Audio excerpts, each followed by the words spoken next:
What's up, my friends? Welcome back to the CJ Nerf channel, to today's brand new Nerf Rival gun review, focusing on the Overwatch Soldier 76 blaster. Let's go. All right. What is this? That's what I'm talking about.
What's going on, my friends? Welcome back to the channel and to today's Overwatch Soldier 76 blaster review.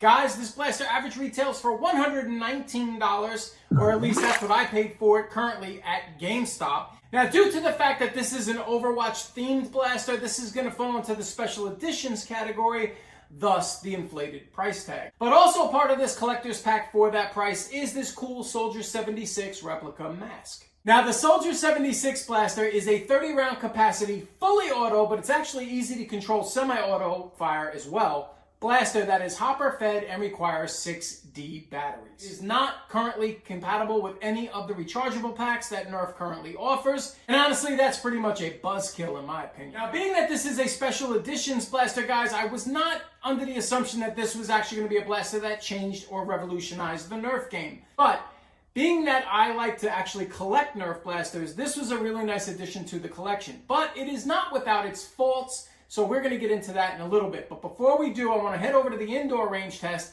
and show you guys how this performs in semi-auto, full auto, and then I'm going to mix the hopper with Dart Zone and ZURU X-Shot balls to show dart compatibility. I have a question for you.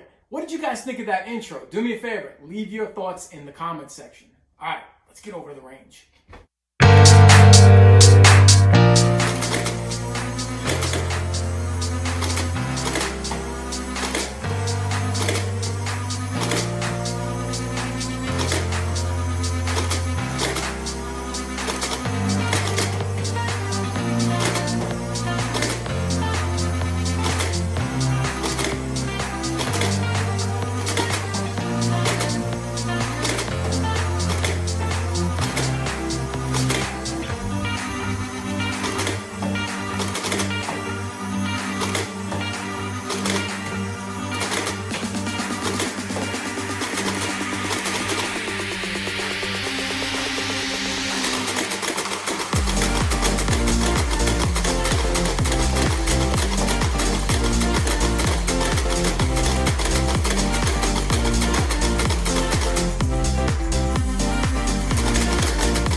from the range, time to go over the pros that I feel the Soldier 76 brings to the table. There are 3, in fact, that I'd like to share. 1, power. As you saw in the chronograph test, 95 feet per second in stock form out of the box, really nice and pretty much on par with all the other rival blasters.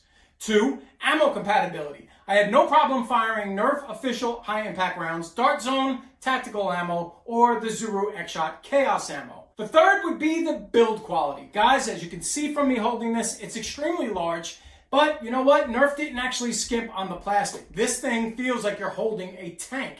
I mean, it is really solidly made. And outside of the auto recoil feature here, when you pull the trigger, there's really no moving parts on it, and nothing feels like it would like break if you just happen to drop it or twist it the wrong way. Add to that some extra added LED work here in the back, as well as on the auto recoil feature. There's 1 on each side, as well as if this recoils to the front, you'll notice 2 more blue panels. Those light up as well. Before we move on to our cons, I'm curious to know what your thoughts are on the Soldier 76 blaster. Up to this point of the video, feel free to share your thoughts in the comments section. And now, my friends, it's time to bring you what I feel are some of the cons of the Soldier 76. Now, on to the cons portion of this video, and the very first con is one that each and every one of you is going to have to decide for yourself, and that is the overall cost for this blaster. Average retail out of the box is around $120. I paid $119 plus tax. Not sure if that's the official price. I think I got it a little bit under what it normally is. But that's not even where your costs stop. This blaster is currently not compatible with any of the current rival rechargeable packs that Nerf offers. So you're going to have to buy and maintain and upkeep D batteries in this blaster. And as we all know, D batteries are not cheap. Guys, number 2 actually took me off guard. I couldn't believe the actual weight of this blaster. Hands down, I think this is the heaviest blaster I've ever picked up and tried to actually play with in my entire Nerf arsenal. All right, now, for the record, I've never actually touched the Vulcan, so I don't know how heavy that blaster actually is. But this blaster, let me tell you something, especially after you put the 6D batteries in it, man, it is a load. And when you fire this over time, you're going to tire out pretty quickly. Even just dragging this thing around and going to reload is a considerable pain. Just to give you an example of how heavy this blaster actually is, get my son in here and he's going to show you what it was like when he tried to actually pick this thing up. Hey Caleb, how you doing today, buddy? Good.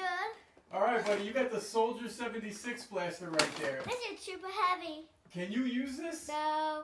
Any way possible? No. All right, thanks, bud. Say goodbye to everybody. Bye. Alright, now granted, my son's only 5. The recommended age for this product is actually 14 plus. So take that with a grain of salt. But I can clearly tell you, you fire 4 full hoppers with this blaster, holding it out like this, you're definitely going to be looking for a break. Especially trying to reload it when it's in your arms and you're trying to pull this forward and then try to pour balls in while you're balancing the blaster like this. You're going to have to set it down. I really just can't stress enough how heavy this blaster really is.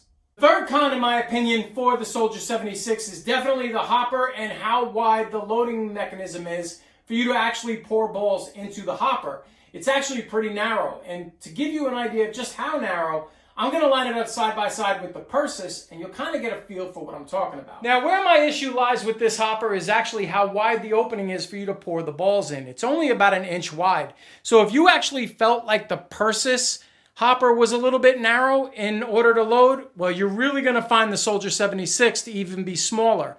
The Perses opening is about 1.5 inches. This opening is only about 1 inch. And then when you take the weight of this blaster into consideration, it really doesn't make it the most efficient way to actually load this blaster. Now, just to give you a comparison, I did pull out the Perses blaster. Now, although inside here it's probably the same of that inch, they actually flared it out at the top to give you about 1.5 inches space to pour balls in. So while it may kind of look similar, the Perses actually gives you a little bit more room. Now, the 4th con you could clearly see on the indoor range test was when we went full auto. And you could definitely see when we just held the trigger and fired 30 rounds off in a row, you could clearly see that the flywheels and the power of the blaster actually couldn't keep up, and there was a dramatic power loss. And clearly we were hitting the 95 feet per second when we were doing semi-auto. And that's where I would say my 5th con would come into play, and that would kind of be sort of like a sluggish trigger in response with the recoil feature. It kind of tricks you at times. Like when you're going to fire and you want to do semi-auto, Your general thought process would be every time you hear this thing click, you would think a ball would fire, but that doesn't always happen. So basically, you can't really go off the recoil feature because it'll trick you into thinking you're firing, but you're not. So that kind of leads to a sluggish kind of feeling blaster and trigger response. So I guess the best way for me to do it is to actually kind of like show you. So we're going to try to do semi-auto, and you'll see sometimes that this will actually go and I'll let go of the trigger, but a ball won't come out.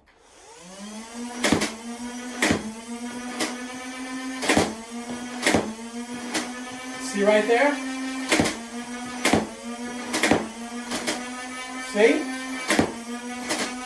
Again. So it's not all the time, but it is just some of the time. So it just kind of leads me to feel that the trigger response is not exactly where I might want it to be.